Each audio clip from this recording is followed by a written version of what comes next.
political, social, economical, educational, all that challenges. Most of the point was raised by the previous speaker. She has covered, and she has also highlighted the psychological need which we need to be addressed from the beginning. So since we also study about the child development till the death of elderly people, few of the observation I would like to share with you all.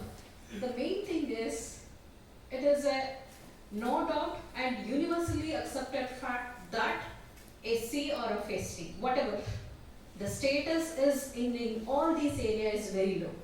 Even though the government, central government or a state government continuously putting the effort to uplift those people, but still we have certain failures. We couldn't able to reach the whatever the expected level. There are many drawbacks, so that we need to address. Maybe the functionaries who are trying to reach, whether it is effectively reaching those benefits to the needy people, that is again the questionable. Then one of the main important social problem with which all these SC, ST communities are till today facing is the child marriage, teenage pregnancy. Everywhere you can notice that. Even though the government has taken the strict rule to control that, but many a cases the teenage mother could be noticed even to date. So that we need to be addressed. Then another thing is the low literacy. As she pointed out, that low literacy, like something has to be done. See, where the family doesn't have any strong educational value system, there if you forcibly take the child to the school, no one will be there to guide the children. So, children need the guidance. See, we start the occasional guidance, educational guidance, all that after 8th standard. Maybe when they come to the 10th standard. From the early childhood years, we have to give a proper sound foundation. That where we are lacking. See, early childhood is completely neglected. Even though Anganwadi, ICDS, everything are working on it. But how many people are regularly attending to the Anganwadis? What type of jobs these Anganwadi workers are doing? Because they are overburdened with various things. They couldn't able to engage the children properly. So the children have an utter failure with regard to their education as well as of their development. If development goes wrong, then you cannot make the child to be very sound with regard to the education.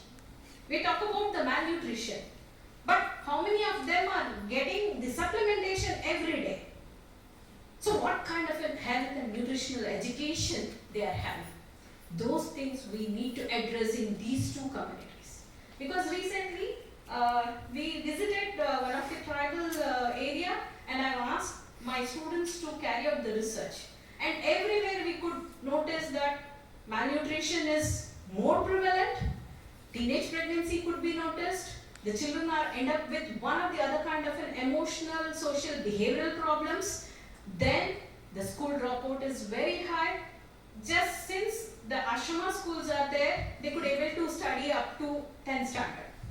After that, no education. So what is the next? And culturally accepted practices have been taken. Because smoking is allowed, drinking is allowed, all that it is accepted in the culture, so they get into those practices at an early age. So there comes again the addiction. So when addiction comes, again they are not going to continue with the education, they will get into the jobs. And that will be what type of jobs? Low paid. They will also go and work in the field. And occasional training schemes has been introduced by Government of India. But how much it is effective?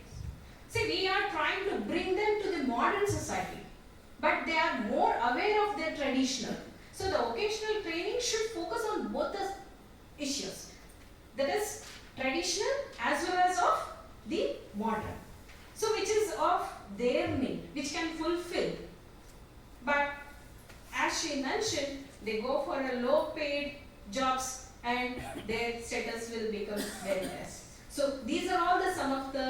which we need to be addressed with regard to the SC and ST community. These are my observations. Thank you, Ananda.